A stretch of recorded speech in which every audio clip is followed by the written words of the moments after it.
Some of the most common questions I get asked usually go like this. Ash, what kind of video content should I make to promote my business? What content should I put on LinkedIn, on TikTok, on YouTube? What videos should I have on my website? Now, before we get started, the first thing I want you to do with that is take that should, scrunch it up into a ball, and throw it in the bin, because should is not welcome here. And in this video, I'm going to address some of these questions about what content is good for your business and for your audience.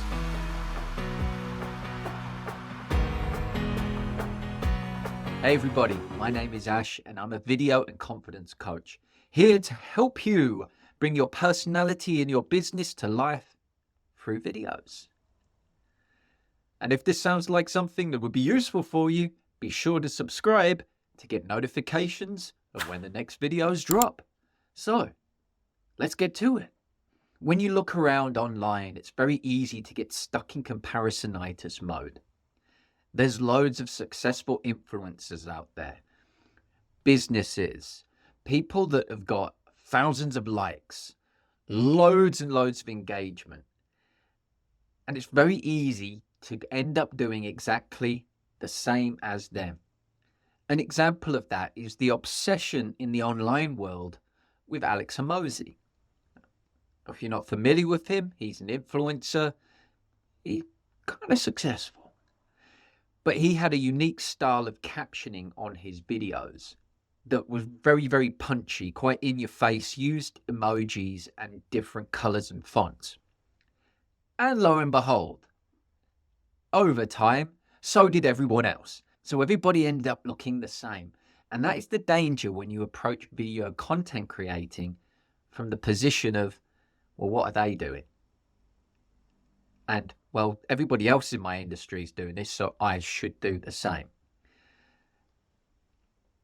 You end up just blending in, and you don't want that. And your future clients don't want that as well. They want to be able to see you, be able to hear you, be able to kind of go, yep, that's the one for me. That's human nature, right? We like different things. You will work well with a specific type of people. Your competitors, other people in your industry, they will be a better fit for certain types of people, and that's all good. Now we've got that out of the way, you're ready to start creating video content that your future clients are going to love, and you're going to enjoy creating as well, because that's really important. You need to have fun creating it. If it's just another action, you're doing it because you think you have to, it will just become a chore. So that's why it's super important to let your passion and your personality out to play. Don't focus on what other people in your niche are doing. Focus on who you are and who you want to talk to. And there's 3 golden rules that I always recommend following to make that happen. So regardless of where you're posting your videos, be that on social media, be that on your website, be that via emails to your prospects and people in your mailing list, you have to have a clear point. What is the point of the video? What are you trying to achieve? What is it that you want to have happen as a result of people watching that video? Again, as I mentioned, if you're just doing it because you think, well, I've got to do it, I need to do it, everybody else is doing it, that's not going to help you much. So you need to have a strategy around that. So are you trying to increase engagement? Are you trying to get people into your coaching programs or buy your products? What is it you're wanting to do? Are you trying to raise the visibility of you and your brand? So have a clear goal when you get started with that. And then after that, you need to think about who you're talking to, because you're not talking to everybody. You're talking to specific people. So you have your ideal client, whoever they are. You're trying to speak to them. You're trying to start a conversation with them. You are trying to stand out from the crowd so that they choose you when they're ready to get to work. So who are they? What do they want? Make sure you're speaking directly to them so they feel seen and heard. Which leads us nicely into the third golden rule, is why should they be watching that video? What's in it for them? What do they get by giving you 30 seconds, 1 minute, 2 minutes, 15 minutes of their time? There has to be a compelling reason for them to watch your video. It has to have some importance to their life. So that could be that you've given them some tips and tricks that will help them get to the next stage, wherever they want to get. Maybe you've addressed a common pain point, a problem, a mistake that is actually costing them time, stress, money right now. So it has to be linked to them. If it's just you waffling on about industry jargon and go, oh, I'm an expert because I can say this term, this term, this term, you've lost them. They're gone. Bye-bye. See you later. They're off. It has to get them.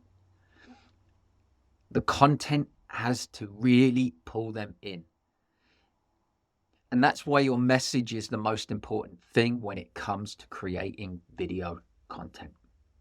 A message at the right time, saying the right things to the right people. And right now, just as a side note, you may be thinking, well, hasn't it all been said before? Hasn't it all been said before? Yes. Oh my God, I've repeated myself over and over and over and over again here. I keep on saying the same things. Remember that only a fraction of your audience ever see each piece of content you put out into the world. And even if they see every single piece of content that you put out, it may go over their heads someday. They may not pay attention. They may have even just been scrolling and just gone, yeah, oh, this looks nice. And then they've scrolled on to something else. It may have not had any sort of emotional attachment to them in that moment. But on a subconscious level, every time they see and hear you saying your messages, it makes it clear what you do, who you are, what you're about. And then one day, something will just go, bing, I need to go speak to Ash. Don't be shy, come and speak to me then. So make sure you're repeating your messages. Don't think you have to reinvent the wheel when it comes to creating content. You don't. Because think about it.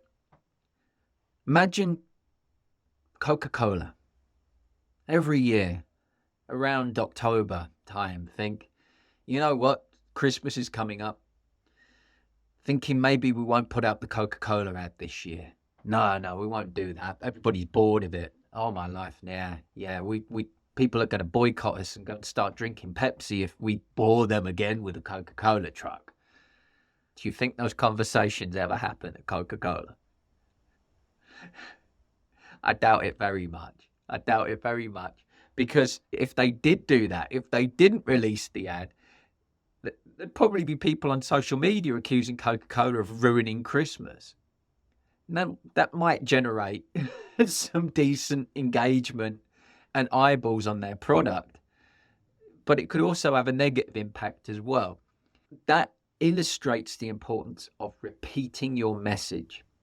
Coca-Cola have repeated that message year after year after year after year after year, and now their brand is associated with Christmas. Just go on social media around October, around this time now, and people, you're going to start seeing memes and GIFs online going, it's almost Christmas. When? Genius. So please keep on repeating your messages.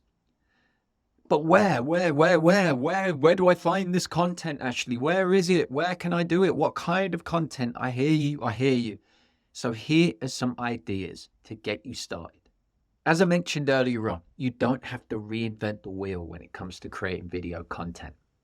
In fact, you've got all you need right now. Whether you're an existing business, whether you're a newbie, There is content ideas that you've got in your hand, in your brain, and probably already out in the world. And here's a few of them to get you started. So I recommend getting the mileage out of your existing content. So if you've been posting content for a while anywhere, be that a text post, a carousel post, images, if you've been putting blogs up on your website, if you've written articles, if you've done presentations or lives, that is the starting point for all of your video content. For example, let's just say you've got a blog on your website and it's called the 5 Ways to Get More Confident on Camera. Couldn't think which website that might be on. Now that right there gives you at least 5 video ideas. Now you could take each of those points and create 5 short form videos that educate, inform, or even entertain your audience on the 5 different things that they can do to become confident on camera. You can also link that back to your blog or to your lead magnet, whatever it is you're trying to do to grow your business and your visibility. Content's already been written. It's already done. It's already there. You just need to tweak it a little bit. So you would need a hook. So whatever that first subheading is on your blog, turn that into a question or a humorous statement that's going to grab the attention of your audience. So for example, that first subheading is pretend you're speaking to a live audience or a friend. So your hook would be, do you feel awkward talking on camera? It's a nice, simple question. The answer to that is going to be yes or no.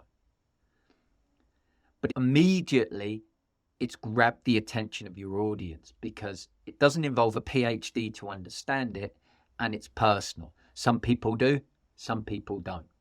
You've got their attention now. So then you'd go straight into the meat. And that would be like, well, if that's a yes, here's a tip to start feeling confident today. Then you take the main paragraph from your blog. That's your main information. You're going to give the tip, the hack, the solution. You go straight into that. You don't talk about the weather. You don't say, hey, everybody, my name's Ash. Right, nice weather today, isn't it? Anyway, public speaking, get straight to the point. So then you want to tell your audience what to do next with your call to action. One of those would be, make sure you follow me for more tips on feeling confident on camera. If you're trying to direct people to the blog, say that. If you would like to feel more confident on camera, check out the full blog here to get started. And you can play around with that. And then you can repeat for each of the 5 points. So you haven't had to find new content. You've just rejigged your existing content into video form. And you can do that with any type of content. So stop reinventing the wheel and make sure you keep on and make sure you repurpose. Constantly repeat that message, repeat, repurpose. Just keep pushing that message out because your audience is going to fluctuate. Algorithms are going to change. People will come and go. People will see it one day and the message will go in one ear and out the other. So keep on repeating. I know you may think, oh God, I'm saying the same thing again. But that's because you're saying it again. It does feel maybe a little bit monotonous to you, but to your audience, maybe it's today they finally go, bing! Why didn't they tell me that before? But again, whatever it is that you're doing with your video content, remember the 3 golden rules. It has to have a function. It has to have a purpose. It has to talk to a specific audience. And it has to give them a reason to care. Get those 3 things right, and you deliver that with passion and personality, you're off to the races. And then keep on repeating it until you get confident. You find new ways to say the same things. Believe me, I've been doing this for years, and I've just found new mediums, new ways of expressing that. I've added in a bit of humor. I've done it in lives. I've done it in podcasts. There's different ways to say the same thing. And you will find that as you get going. But the most important thing is to start. Is to start today. Get on video. Make it happen. Not tomorrow, not next year, not next life. Today. And a good place to start this journey is to subscribe to this channel, where you'll be getting loads more inspiration in the coming days, weeks, and months. So enough from me. Go get recording videos. And as always, don't forget to be awesome.